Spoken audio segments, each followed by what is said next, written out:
Hi my lovelies, welcome to the channel. So today I wanted to do a recommendation video. I only have one out on my channel so far and it seemed like a lot of people really liked it. It's the most viewed thing on my channel, and so I wanted to give you guys another one, but this one I wanted to do it a little bit more well-rounded. I wanted to give something for everyone, and because I'm definitely a romance reader through and through, I wanted to give kind of a beginner's guide to romance, if you will. I just wanted to go through and give a bunch of stuff that hopefully anybody who's just kind of dipping their toe into romance, or somebody who's a bit more of a seasoned romance reader, or just someone that's looking for something different, maybe they'll be able to find something that they love in this video. That's the hope anyway. Hopefully someone somewhere will be able to find something that they like in this video. So all of the books in this video are what I would consider to be pretty good intros to romances. There's nothing too heavy in here, but with everything, obviously, if you have triggers, I would definitely recommend checking them because you never know what isn't gonna sit well with you. So starting it off very strong, we have The Deal by Elle Kennedy. It's book one in the off-campus series, and this is the book that first got me into reading. When I started reading, I was a fan fiction girly through and through, and I was reading a lot of fake dating fan fiction. And so I decided, let me Google some fake dating books, and this is the only one that came up when I was younger. And so I read it. It was 5 stars and I loved it, as you can see by the tabs, if you can see them. There's more, but I absolutely adore this book, and I think it is such a great start for anybody who's dipping their toe into romance, or anybody that, like me, they were reading fan fiction and they want to start reading something real. They want to read a physical book. I think that this is a great place to start. So this one follows Garrett and Hannah, and Garrett is a hockey player. He absolutely loves hockey. It is his whole life, but he bombs one of his tests in school, and if he doesn't ace the makeup test, he's going to get kicked off the team. Enter Hannah. She is one of the only people in the class that ace the test, and so Garrett sees this and he asks her, hey, you know, I'm Garrett Graham. I'm the hottest guy on campus. I'm just really hot stuff. I would love it if you would tutor me. And she's like, no, I don't have time. Go literally anywhere else. I'm not interested. I will say Garrett is really douchey at the beginning of this, but he keeps trying. He keeps asking her, oh, what can I do? Like, do you need money? Do you want a date? And she's like, no, I'm not interested in you at all. But Hannah is interested in someone else. His name is Justin, and he is a football player. And Garrett notices this one day, that Hannah cannot take her eyes off of Justin. And so he comes to her with a deal. If you help tutor me, I will fake date you so that you can get Justin's attention, because he only really goes for popular girls and you are not one. So Hannah reluctantly accepts, and this is just the start of such a beautiful friendship between them that obviously evolves into something more. So this is just really good. It has really good growth from both main characters, I would say. Like Hannah, through and through, she's a really strong and really good FMC, but Garrett starts off really shallow. He has some trauma, same with Hannah, so again, check your triggers for this one, but Garrett definitely softens towards her and he becomes just like a marshmallow of a man for Hannah. He is one of the book boyfriends that's been around for ages. I think this came out in 2015 and he has been very well loved since then. He has managed to stay in a lot of people's tears for a book boyfriend, so I would definitely recommend this one. It's where I started and I would highly recommend it. Also, I forgot to say, because this is like an intro to book thing, I wanted to put spice rankings for everything. So I just finished this today. I did a reread of it and it wasn't super spicy. There are definitely some scenes and you're very present for the scenes, so I would kind of rate it like a 3 out of 5. They're fleshed out scenes and there is a few of them, but it's nothing too raunchy. So I think that you could dip your toe into this, but be warned that it is there. The next one is Mile High by Liz Tomforde? Tom Ford? Anyway, I never know how to pronounce her name, but this one is the start of the Windy City series, and this is a special edition. I just wanted to take any opportunity I could to show this off. This one is another sports romance. This one is definitely spicier than The Deal. Also, for all of my spice rankings, I asked ChatGPT because some of these books I haven't read for a really long time and I didn't want to give you guys anything incorrect.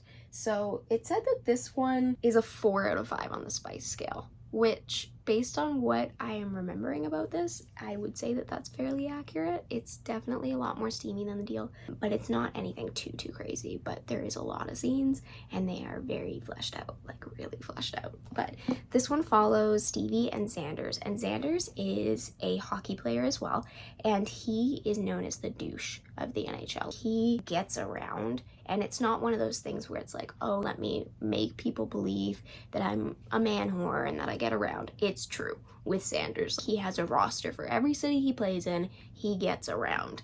Enter Stevie. She has been around people who play sports her entire life because her brother is a really famous NBA player, and his book is book 2, by the way.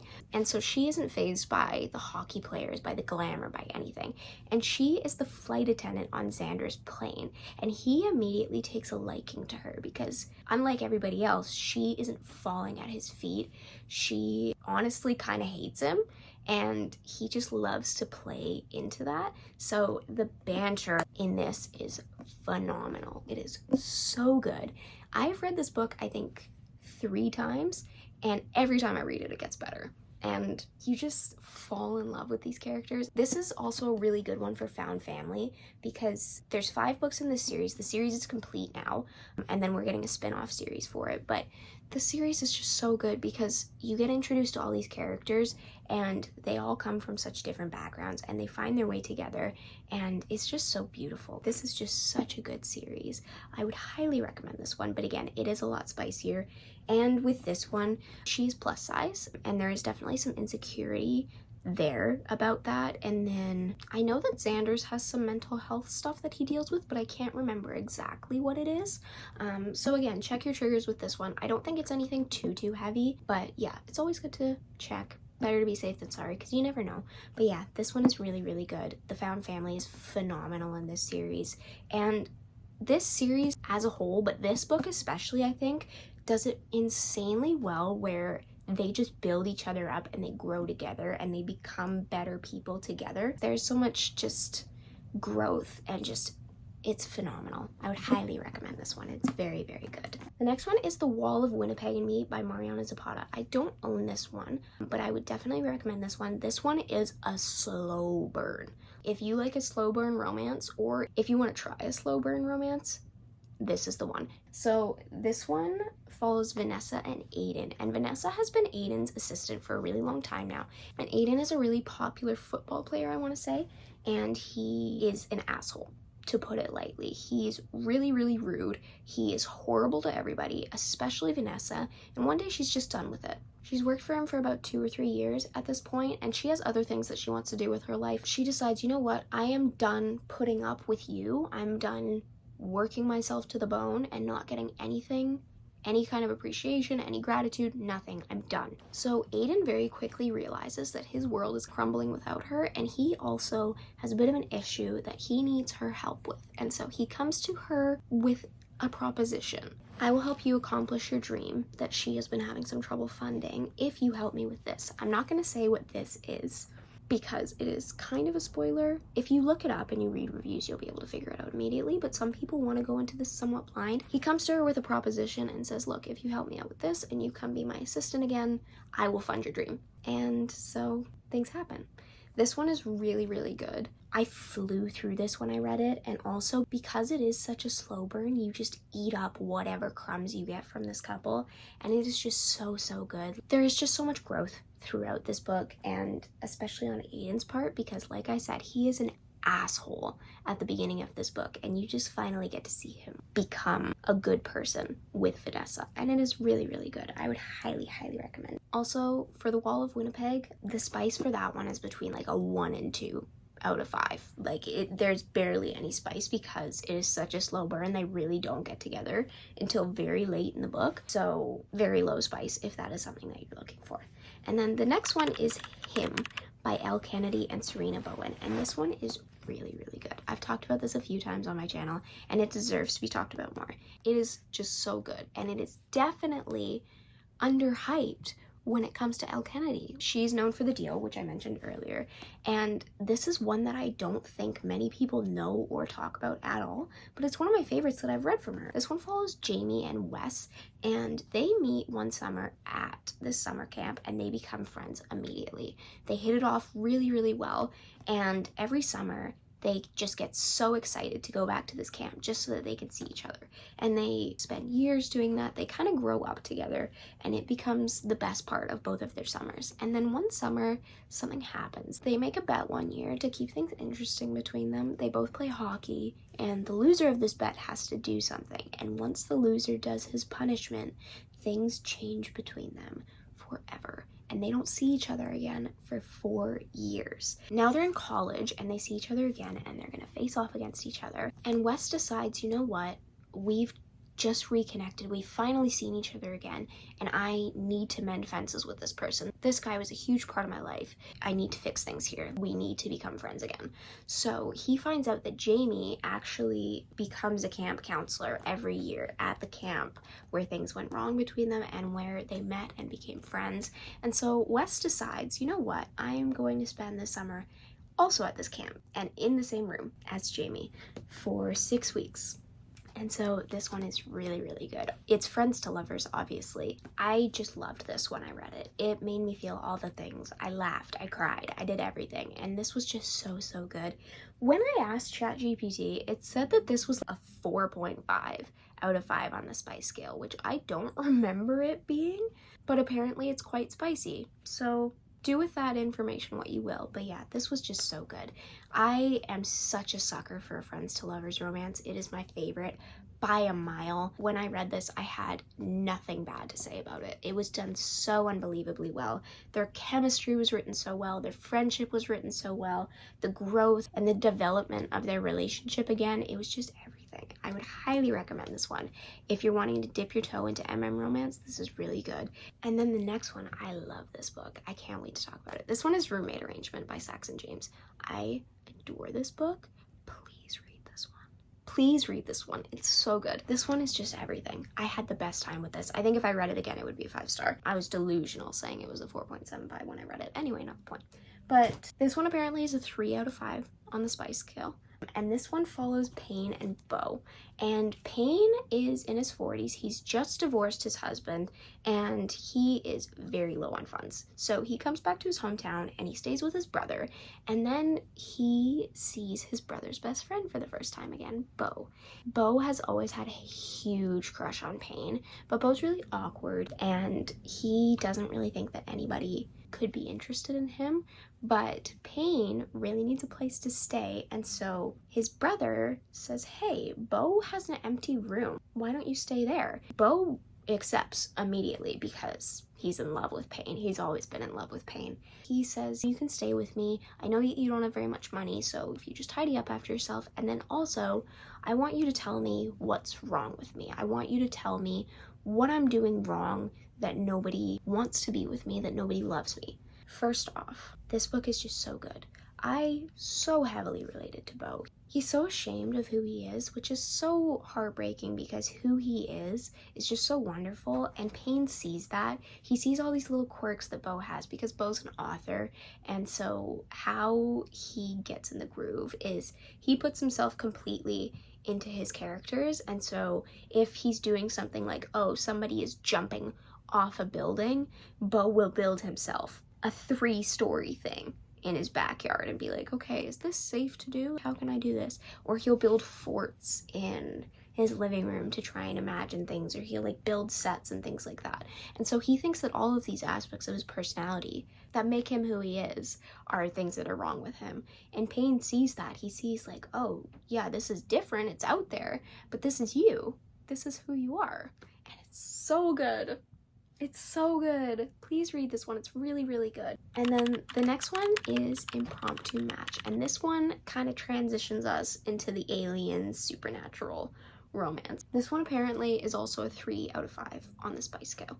And this one follows Holt and Taylor. And Taylor is a human. He's an office worker and he hates his job. He hates his life. He had a really good job that he loved, but he was dating this guy, and it kind of led him on a path of working somewhere really boring and almost giving up on his dream a little bit. So one day he's leaving the office, and he is mistaken as a monster that is shape-shifting as a human, because Holt is kind of like an empath. He can feel and absorb other people's feelings, so he wanted to feel sad, so he hired a monster to shapeshift as a sad office worker. And so Taylor, being an actual sad office worker, gets mistaken for this actor that Holt hired and brought down into this underground monster wrestling ring. Holt's freaking out because he's realizing, holy shit, I have just brought a human here, and there's werewolves, there's vampires, there's me. You'll see on the cover, but he's like blue. And Taylor's just like, oh, you guys look amazing. Look at all the animatronics and stuff. And so Holt's kind of thinking like, oh, you don't believe this anyway, so let's just chat. We'll get to know each other, and then the next day, my friend will come, he'll wipe your memory. You won't remember you're here, and that'll be that. So they talk, they get to know each other, and sparks fly. It's everything. They both hit it off extremely well, and Holt decides, you know what, I don't want you to forget.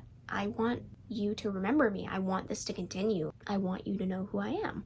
And it is just so good. That's basically how it continues. They just continue getting to know each other, and eventually Holt obviously reveals who he is, but it's just such a good book. This one didn't really make me feel anything. There wasn't a ton of emotional depth for me, but it was exactly what I was needing at the time that I read it. I just read Edge of Darkness, which I've talked about a few times on this channel. If you've watched any of the other videos that I've posted, it's one that put me through the ringer.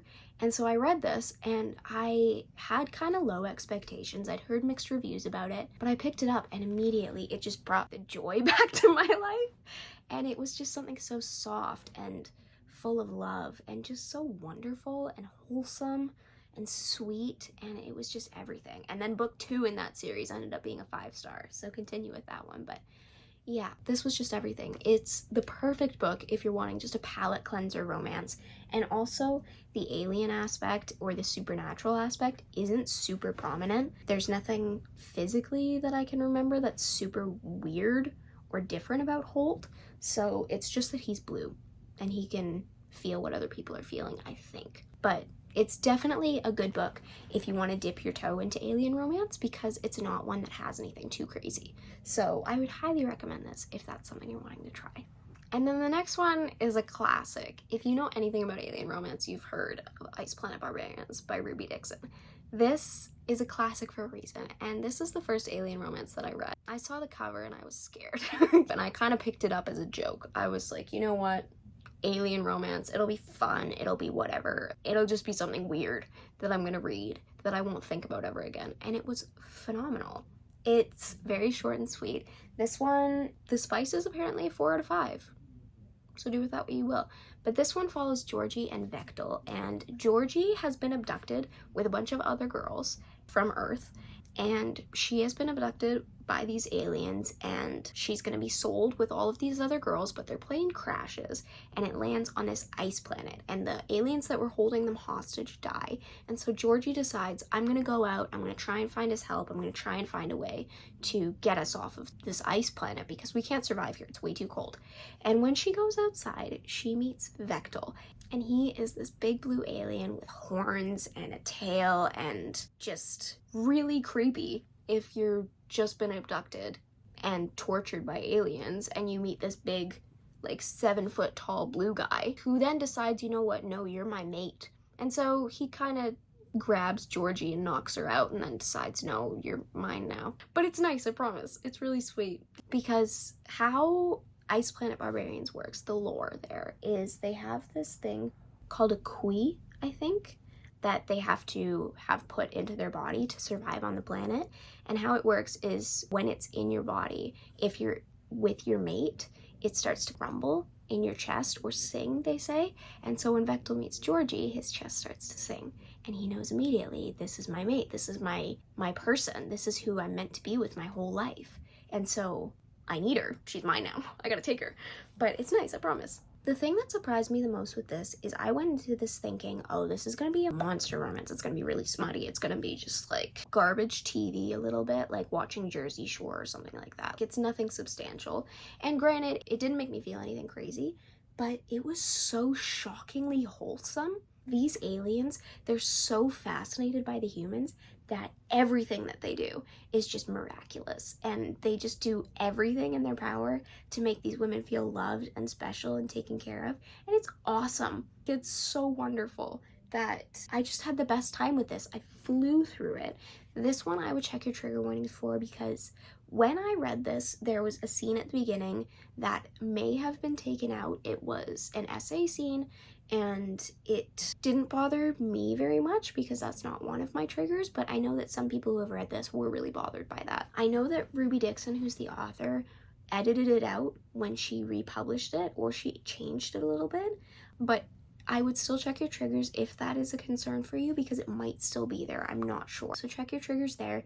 If it is still there, it is not an important part of the plot at all. It's definitely something that you could skip, but aside from that part, this entire series is just so wholesome, and there's so much to read from it as well, and it's just such a palate cleanser romance. It's just perfect. They're really short. The books range between 200 to 300 pages each, and there's at least 30 or 40 of them across 3 different series. So if you're ever needing something light, fluffy, quick, Ice Planet Barbarians, it is phenomenal. It's really, really good. So this one, I don't really know how to tie into the contemporary stuff. It's The 7-Year Slip by Ashley Poston. This one kind of ties into Ice Planet Barbarians because it's like magical a little bit. It's magical realism. It is the closest connection I could find for this book. This one is on the spice scale. It's like a 1 out of 5. It's almost closed door. I think they lead up to it and then it stops and it fades to black. I think. It's been a while since I've read this, but that's what I can remember. And ChatGPT kind of reiterated that for me. It's not spicy. So if that's not something you're looking for, this could be a really good one for you. And this one's also more literary. So this one basically follows Clementine and Ewan, and Clementine's aunt has just died. And so obviously trigger warning for death there. Clementine's aunt passes away, and she leaves Clementine her apartment, and Clementine has been staying in this apartment with her aunt over the years, and it's somewhere that she's really, really loved, and so she decides to move in after her aunt's passed away. And she shows up at the apartment one day, and there is a man standing in her apartment, and his name is Ewan, and he has a note from her aunt saying, hey, he's staying here for the summer. If you see my niece, you're okay. It's okay, you can stay here. Don't worry about it. So Clementine sees this and is like, my aunt's dead. Why is someone staying here? How did you get into the apartment? She's gone. And he's like, no, I just spoke to her. She's not dead. And it's actually because when Ewan is in the apartment, it is 7 years in the past, and then when Clementine leaves the apartment, it's the present again. So she comes in, Ewan is there, and it's 7 years in the past when he was staying with her aunt. So they get to know each other while she's there, and they hit it off immediately. They get really close. She leaves the apartment, she comes back, and he's gone. And then sometimes she comes back and he's there again. This book was just so, so good. I was in a slump for a long time before I picked this book up, and this is the first book in a long time that when I read it, I was excited to read again. It brought back the joy that I was missing from reading, and I didn't have any complaints about this. It was just so, so good. And it also was really nice because I don't usually read more literary stuff where you kind of get almost an analysis on a character's life, and I think that we did get that with this book, and so it was nice to dip my toe into that genre of romance. This was just so cute, and I went into this with such low expectations because I didn't really know how this was going to work. While I love past and present chapters, I didn't think this was something I was going to love for some reason. I had extremely low expectations, and I just had the best time with it. It was so cute. There were scenes that had me giggling, kicking my feet, the whole nine. It was wonderful. These two loved each other so much, and it was just really, really beautiful to read. And then the next one is Part of Your World by Abby Jimenez. This was a 5-star for me. I love this book. It's been a while since I've read it, but I loved this book. This one is like a 1 to 2 out of 5 on the spice scale. It's not spicy at all. This one follows Daniel and Alexis. And Alexis is a hotshot city doctor. Her parents are world-renowned surgeons, and they are expecting Alexis to follow in their footsteps. And Alexis has kind of just decided that she's going to do the same thing, even though it's not really what she wants from her life, but it's what's been decided for her, and she's not really going to fight it. So she is going to this town one day, or she's passing through this town, and her car breaks down. The only person that drives by is Daniel, and he is a lot younger than her, and he is this hot carpenter who has his life together, but not anywhere near as much as Alexis does. And so she doesn't really see him as serious. She doesn't see him as an option or someone that's going to fit into her life, because her life is so set. It's locked. There's no wiggle room for any fun, for any flings, anything. She knows what her life is going to be, and there's no changing that. But she can't stop thinking about Daniel. And Daniel can't stop thinking about her, so they decide, you know what, let's just have a fling. The more time that Alexis spends in this town, she falls in love with the people there, and she also sees this really rundown hospital, and she decides, you know what, like, I could make something here. But she is so locked into her life that there's no way that she could leave it. Her life is set already, right? She can't stray, even though Daniel is looking really, really appealing. This was so good. I just had the best time with this. I really liked both of the characters. I felt that they went on really good arcs, and Daniel was just such a sweet MMC, and he was really funny. He was really entertaining to read, and I loved Alexis's arc. I feel like she really grew as a person throughout this book. She thought that she knew what she needed and what she wanted out of life, but she realized, like, oh, none of this matters if I don't have the person that I need. And it was just really nice seeing her go on that journey. And so I would highly recommend this one. This one, like The 7-Year Slip, it is a little bit more literary, and I had a great time with it. I loved this book, and I would highly recommend it. And then the next one is People We Meet on Vacation. This is one of my favorite books I have ever read. I don't know if you can tell by all of the tabs that are in this book. I have read this book more times than I can count. It is one of the first romance books that I ever really read. It is just, oh my god, there's so many tabs in it. There's some pages that have 4 tabs on a page. Look at this. That's insane. I went wild with this. Anyway, I don't know if you can tell, I loved this book. Apparently it's a 2 out of 5 on the spice scale. I don't remember it being spicy at all. I think it was kind of closed door, but there might be some scenes, so do with that information what you will. But this one follows Poppy and Alex, and they are completely different people. Alex is very introverted. He's very hermit. He likes to stay inside. The only exploring and adventuring that he likes to do is in a book. He is a complete homebody. He doesn't like to do anything. And then enter Poppy. They meet, and she is Alex's complete opposite. She is kind of a wild child. She's super outgoing. She loves to go out and do things, and they share a ride home from college one night because they live in the same town, and they decide, you know what, this was really fun. I had a really good time with you. They become really fast friends, and they decide, you know what, why don't we do this every summer? Why don't we go on a trip together? And so for 10 years, they do just that. They go on a trip every year together. They don't see each other at all during the year, but every single summer, they go on trips together. We get past and present chapters with this, and it is so good. The past chapters are everything. We see them through all of these trips, and then in the 10th trip, something happens, and they don't speak anymore. They have a falling out, and the trips stop. And 2 years after that 10th trip, Poppy decides, you know what, the last time I was really happy was when I was with Alex. I haven't really been happy or fulfilled since I saw him and since we went on our trips together. So I need to go on a trip for work anyway. I'm gonna try and convince him to come with me because I really, really miss him, and I want to spend time with him again, and I want to mend the fences. I want to fix what was broken. And so Alex agrees, and they go on another trip together. I haven't read this in a long time, but I love this book. I love this book. This is the first time I read past present chapters. I think everybody has one book that just sits with them, and this is my one. I love this book. I've never forgotten it. I have always loved it. This is a book that no matter how many times I read it, its rating never changes. It's always a 5-star, and it's just so good. This one still to this day is one of the best friends to lovers books I've ever read, because you can just feel it immediately, the chemistry between them, not only in a romantic way but also in a friendship way, that you can just feel how well suited these people are for each other, even if they don't work out romantically, which they do, and it's phenomenal.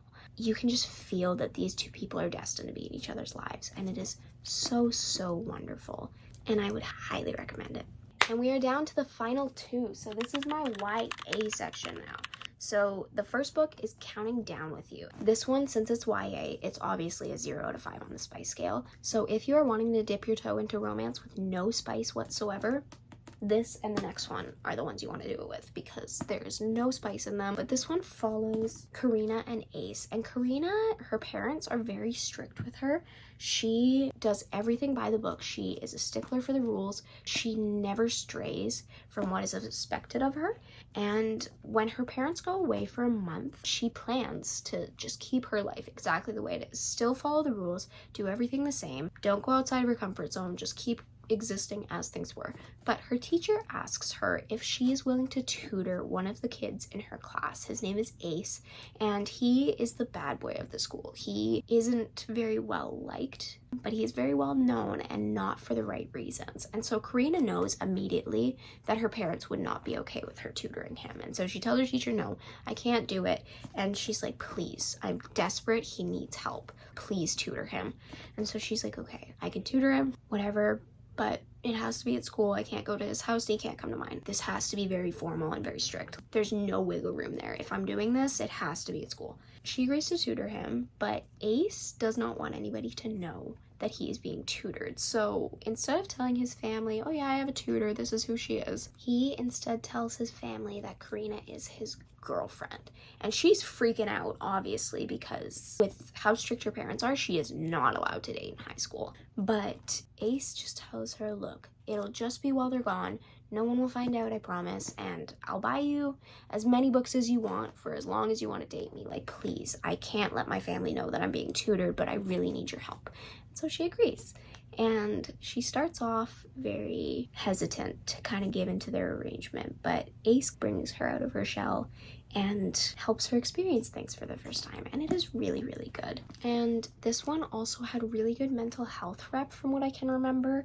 And Ace, the way that he dealt with it, I'm again reading my review, so I don't know if I would feel this way now, but when I read this the first time, as someone who has anxiety, I read this, and the way that he helped her through her anxiety was exactly the way that I would want somebody to be there for me when I had it, the way that I would want somebody to be present, the way that I would just want somebody to exist with me when I was in a more panic state or when I was freaking out. For someone who hadn't seen very much anxiety representation in books before, especially as someone younger when I read this, I think I was 17 or 18 when I read this the first time, and it just really hit home for me. It was really well done, and again, it is YA, so it may read young, but it didn't feel like it did when I read it. And some of the more heavy-hitting topics, like Karina also has a lot of cultural pressure, and she has a lot on her shoulders, especially from her parents and from herself as well. I felt like it was done really well for a YA novel. All of the heavier topics that were incorporated into this were done really well.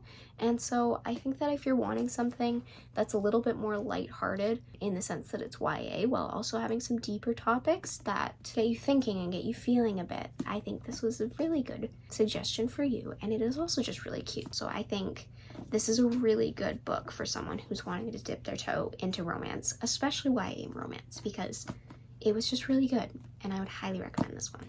And then we are at the end. This is the last one, and this is By Your Side by Casey West. And this one, again, it's YA, so it's 0 to 5 on the spice scale, but this one follows Autumn and Dax, and Autumn is a little bit more popular, and she's planning to go away with her friends on the weekend, but she forgets her sweater, or she forgets something in the library, and she goes to grab it, and when she comes out, the library is locked and she cannot get out, and it's a Friday night, so nobody is coming back until Monday. But she thinks, oh, you know, my friends will come get me, they'll know that I'm missing, they'll come get me, but nobody does. And so she tries to make the best out of a bad situation, by trying to stay positive, but she has some anxiety. She doesn't like being in cramped spaces. And then to make matters worse, she finds out that she's locked in the library with Dax, who is the school's bad boy. He's been to juvie. There's a lot of bad stuff surrounding him, and it just makes this whole situation way, way worse. But again, she tries to make the best of it. She tries to get to know him. She tries to be civil with him and just coexist with him in obviously a not so great situation. And he shuts her down immediately. He lets her know right away, I don't want to be your friend. Just leave me alone. Let's just get through this. But then she starts noticing that he's doing some little things for her. If she's falling asleep with no blanket, he's putting his jacket over her. Or he broke into the vending machine so he had her something to eat. And just little things like that that make her realize, oh, even though you're pushing me away, you're not as bad as people are making you out to be. This was really, really good. When I read the synopsis for this, I was so excited. Like, 17-year-old Sydney saw this and was like, holy shit, this is gonna be the best thing that I've ever read. And to be honest, it was really good. I don't know if I would still love it because I definitely have moved on from YA. I don't know if it is something that, because I've read so many adult romances now, that I would be able to fall back into and fall in love with. But from what I remember with this, it was just really, really good. And again, like Counting Down With You, it had some anxiety representation that I did feel like was done pretty well. Again, because I'm older, I've seen more stuff now. I don't know if I would still feel that way, but I had no issues with this when I read it.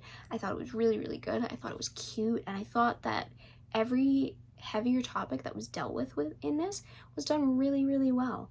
And this was just a really cute story. So I think if you're wanting something where it's definite opposites attract and also 100% a misunderstood hero, this is a really good one, and it's YA, so it's something that if you haven't read any romance before and you're wanting something just kind of like soft and light and fluffy a little bit, this is definitely a good one to try.